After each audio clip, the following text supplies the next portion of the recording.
During the days ahead, the three settled into routines of the valley. They planted a big garden and tended it meticulously. When they were not in the garden, they helped with communal grain crops and worked at preparing themselves homes. Adriel built a house of wood, but Ira constructed a shelter of stone that blended so naturally into the hillside it seemed to have grown there. Inside it contained 4 rooms, for he knew the cave would be chilly and he wanted room for Shania to live comfortably with him when the time came. He hollowed out a fire hole in the back wall for warmth, and the other inhabitants of the valley began to climb the hillside to see the remarkable structure. Slowly, Shania came to know them all. Old Amos, who had played with Seth as a boy, beautiful Mahara, and her husband, who had heard Enoch preaching on a city street and left all behind. The sons and daughters of Enoch and Ramona, some, like Methuselah, godly and kind, others resisting and restless, some married, some lonely and bitter because the valley offered little choice of companions. It wasn't Eden. Sin and sorrow intermingled with true holiness. Only the righteous Enoch held it all together with his pure life and loving counsel. Often he would leave the encampment for several days at a time, only to return with his face shining, and such a sense of peace and joy radiating from him that others could hardly look at him. They knew he had brushed the very robes of God, and a sacred awe pervaded the valley for days, as though he had brought them each a gift of holiness. Shania envied him that divine relationship and sought more and more to approach God herself. In her place of prayer behind the cave, she sought God, and he stooped low to touch the faithful daughter of Nathan and Ona. When weeks later, Adriel sat with Ira and Shania in the bright firelight of Ira's snug stone house, they were totally unprepared for his announcement. Tomorrow, I shall leave with Enoch on a trip to the cities in the plains. He wishes Methuselah to stay here as leader in his place, and thus he has chosen me for his traveling companion. Although I am honored, yet I am a little afraid. I have grown used to the rhythms of this valley, to its solitude and holy peace. I am not sure how well I shall adapt once more to the bombardment of evil and the gathering places of men. It is possible I shall see Nathan, Shania, and be able to assure him you are safe and content. They talked long into the night, she pressing upon him the message of love she wished conveyed to her parents. Before he left, they knelt on the lip of the rock above the moonlit valley and prayed for his and Enoch's safety, for a purity of soul that would ready them all for the coming of the promised one. The next morning, with a sense of unexpected loneliness, she watched the 2 riders disappear through the slot in the cliff. Enoch was often away, but the valley without Adriel was a new experience, and she turned toward the cave, knowing the weeks ahead would be long ones. Ira, sensing her mood, called from the doorstep, "Shania, I have an idea." She walked through the grass, still wet from the morning mist, toward his stone house, wondering what her old friend could possibly have thought up to distract her from Adriel's absence. He held a worn leather pouch, which she recognized as his bulb carrier from his childhood days. "The time has come for us to do some planting. The bulbs must be in the ground through the cold season if they are to bloom in the spring, and there are seeds which should also be planted now for an early start. Our houses are built, our gardens are harvested. We must think about beautifying the valley. Perhaps life is too serious for us to be concerned about such frivolous things as flowers," she said, still despondent. "Nonsense. The Lord made Eden splendid, knowing as he did that Adam would distrust him and rebel. Abigail planted an entire hillside to the glory of God, and you yourself have always had a special spot, exquisitely landscaped, in which to worship God. So let me hear no more of this foolishness about frivolity. First, we will plant the daffodils from Eden in your hidden courtyard. Then we will walk the length of the valley and begin to formulate a long-range plan. I have been doing some exploring to the north in an area where I suspect no one has ever set foot. There I have seen shrubs and flowers new to both of us. Tomorrow you must join me, and we will bring back a few shrubs at a time, also seeds from those strange new flowers.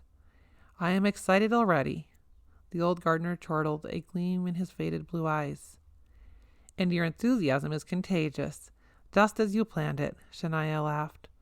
"When Adriel returns from the valley will be awash with color, and my gift to Enoch shall be a bunch of daffodils from Eden Valley. He would like that, wouldn't he? And so together through the cool months the two explored and dug and planted. They cleaned away the brush, mended wooden fences, planted bulbs randomly on sunny hillsides, built stone retaining walls, and at night slept soundly, their bodies pleasantly weary with the day's labor. Slowly the inhabitants of the valley began to take an interest, laying aside their little grievances to help in the undertaking. Sometime in the evening Shania went to sit with Ramona. She had come to love the gentle woman who moved so quietly about in the home of Enoch, her black hair pulled smoothly back into a knot. Small tendrils escaped and curled about her oval face with its clear ivory skin. Her dark eyes were round and expressive, her body slim and supple. She never seemed hurried, yet her movements were quick and sure. "You must be very lonely when Enoch goes on these journeys," Shania sympathized as she shelled nuts before a crackling fire. "At first, when the children were small, I was not only lonely, but afraid. We were alone here in the valley then, except for Amos, who came soon after we arrived. It was then I really learned to pray. Perhaps had I not known that fear, I would have ever walked in the shadow of Enoch's experience. But in those dark and quiet nights after the children were asleep, I would kneel here by the fire and talk with God until he became as real to me as my own father had been. Gradually, I came to understand I was totally safe in his keeping. Not that no trouble could ever touch us, but that no trouble had not passed his scrutiny. Do you understand the difference?" "I think so," the younger woman answered, "though I'd never thought much about it. You are saying that sometimes we need trouble in order to grow, and so God allows it." "It is not a punishment, Shania. Often people are confused by this. But if we accept trouble with total trust, God can use it to teach us more about himself. I once thought Enoch's single-minded serving to God was a bitter burden, but after I stopped fighting it, I found that the months alone here in the valley were the times I grew closest to Yahweh. Then, instead of driving us apart, his trip knits us together, for he has found in me one who understands his mission and allows him freedom to serve. When he returns, he tells me of the joys and heartaches of his travels, and I speak to him of a new depth of holy relationship. Sometimes he takes me by the shoulder and says, 'Oh, Mona, what a woman you are! With God for my friend and you for my wife, I am the most blessed of men.'" Standing and stretching, Shania took the nutshells from her skirt and shook them into the fire. "Are you lonely?" the older woman asked, glancing up at the tall girl from the low stool on which she sat. "Not exactly lonely," she smiled. "It just seems I am always waiting for something. But I too have learned to find my joy in the Lord, and I am usually content. I try not to dwell upon my former life. Day by day I've come to understand that Ben could never have brought me happiness." "We have sons," Ramona hinted, "and they think you are very lovely indeed." Shania grinned at her matchmaking. "Dear friend, when God finds a partner for me, he will alert me. This time I shall await for his signal. Perhaps it is not in his plan. Perhaps I shall live out my days here in quietness, and whatever services I am able to render." They said good night, and Shania walked briskly into the crisp night air along the valley floor, then sharply upward toward the stone house upon its rocky perch. Months later, when the cherry trees were frothy on the hillsides and tulips and jonquils tumbled down the stone walls, Enoch, Adriel, and a stranger rode through the slot and down the path into the valley. Shania, shaking her fur rug high on her rocky perch, was the first to see them. Adriel lifted his hand in greeting, and only then did she acknowledge to herself how bleak the valley had been without his strong, sure presence. By the time she and Ira had clambered down the hillside, all the rest walked beside the horseman in a babble of welcome. Enoch caught Ramona up before him on the horse, and her face shone with gladness.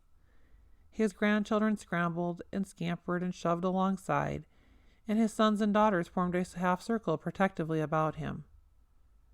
Adriel rode quietly behind, Ira and Shania on either side. Shania thought of all the time she had so innocently held his hand in grief, but now she felt the shyness that stayed her from reaching out to him in joy. She read the pleasure in his eyes, and he knew he was glad to be back, though. When the excitement died down a bit, Enoch introduced them to Tobias, his lone convert. The man looked weary and terribly alone. Shania thought how high a price to be a God's man, and determined to invite him soon to a meal with her and Ira. Our brother has left behind his companion and his children, his home and his possessions, Enoch announced, and a murmur of sympathy went through the group. Amos immediately offered the newcomer a room in which to sleep until he could build a dwelling. Tobias smiled at the warmth of their welcome, but it was more like a grimace in the bitter lines of his face. "We shall all pray that God will lift the sorrow from your heart, my friend," Shania said softly. "We know the pain." The man looked at her gratefully, but said nothing. She turned then to her kinsman. "Come, Adriel, you must eat with us tonight and tell us of the trip." "Let me first bathe in the stream and put on fresh garments. I have a story to tell you, Shania, a sober story, but it can wait until we have eaten." Uneasy, she questioned, "You saw my parents? All is well with them?" "I shall speak to you of that later," he replied, a firmness in his voice. But all the while she cooked freshly dug parsnips and cut the crusty rye loaves Ramona had taught her to bake. The apprehension grew within her. While they ate, Adriel admired the baskets of hanging flowers that swung from the side of the cave. He marveled at the vistas of color along the hillside, and said that it was healing to his eyes, which had seen nothing but the dim forest trail for weeks. It made all the work worthwhile, and Shania and Ira basked in his praise. But yet the fear grew in her until she barely could swallow her food.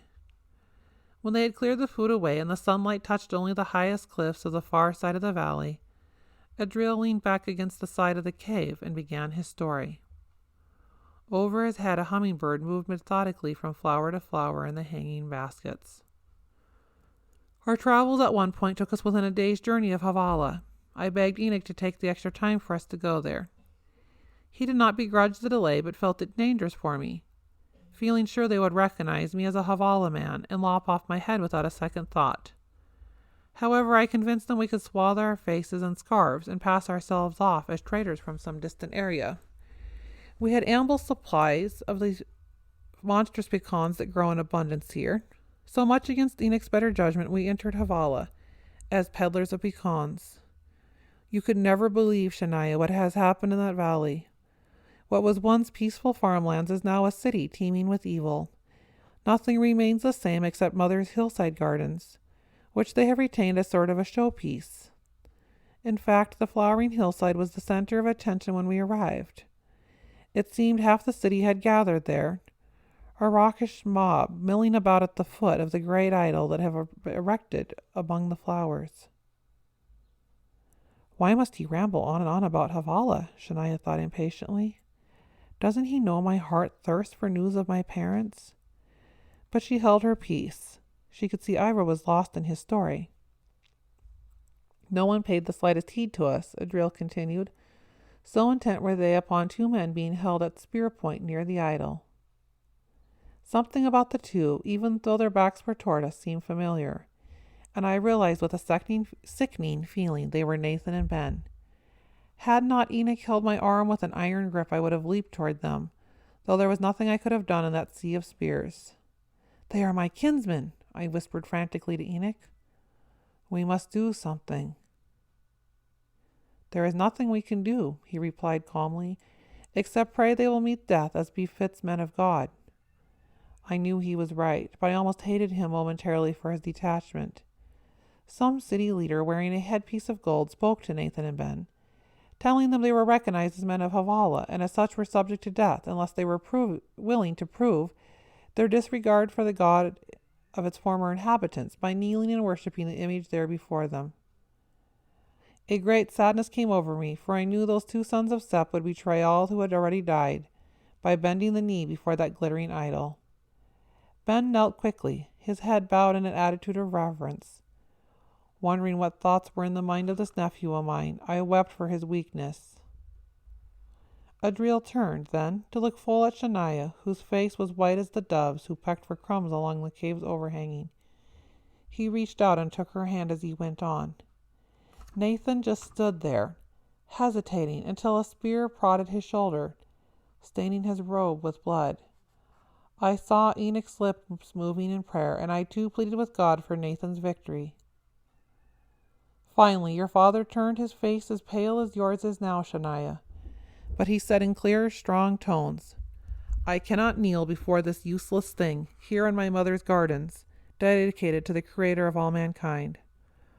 I have not served him faithfully, or well, to my sorrow, but I declare him today before this gathering to be the only true and living God. The words hardly escaped his lips before the mob attacked him with rocks in their fists. No spear had to be lifted. In moments the crowd began to drift away, their thoughts already upon other matters. Behind them your father lay still, blending into the very soil with his brown potter's robe and sandy hair. Enoch and I dared not speak or show interest in the event, but as our eyes met we knew a fierce rejoicing even in our sadness. Shania wept quietly, cradled protectively against Ira's shoulder. Oh, Adriel, she said, somehow smiling through her tears. It is a glorious story. My heart is shattered, and yet it is still a glorious story. Oh, that I could have heard him speak those words. Thank you. Thank you for telling me.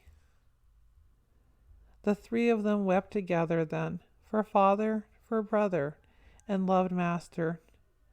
Finally Shania said, What of my mother, Adriel? What will she do without father? Did you see her? We didn't travel in the direction of your home this journey, Shania, so we didn't see Ona. But as Ben left the scene of Nathan's death, we followed him at some distance until we were well away from the crowds. He and Nathan and the servants had made camp on higher ground above the city. They had come to bargain for clay. As Ben ascended the hillside, we caught up with him and spread our sacks of nuts before him as though in trade. I slipped the scarf from my face, and he gasped in disbelief. We dared talk only a few moments, but Ben promised us he would take your mother into his care. He is fond of Ona, and I believe he will be a son to her, so you will not need to fear for her welfare. We gave him all your messages of love for her, and they will comfort her for sure. I wish I could go to her, Shania sighed. She will be so devastated, partly at his death, and partly because in the end he chose his God above her, after all. Adriel picked up his flute, and as he played softly, sadly, Shania felt the music in a new and deeper way.